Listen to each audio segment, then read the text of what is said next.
وكيف تأخذونه وقد أفضى بعضكم إلى بعض وأخذن منكم ميثاقا غليظا ولا تنكحوا ما نكح آباؤكم من النساء إلا ما قد سلف إنه كان فاحشة ومقتا وساء سبيلا. حرمت عليكم أمهاتكم وبناتكم وأخواتكم وعماتكم وخالاتكم وبنات الأخ وبنات الأخت وأمهاتكم اللاتي أرضعنكم وأخواتكم من الرضاعة وأمهات نسائكم وربائبكم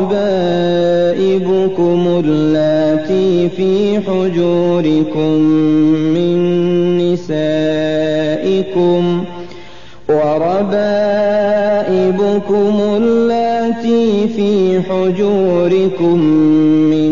نسائكم اللاتي دخلتم بهن فإن لم تكونوا دخلتم بهن فلا جناح عليكم وحلائل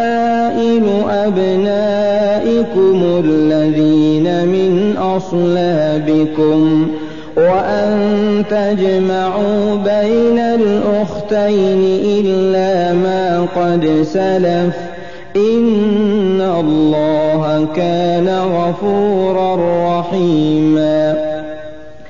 والمحصنات من النساء إلا ما ملكت أيمانكم كتاب الله عليكم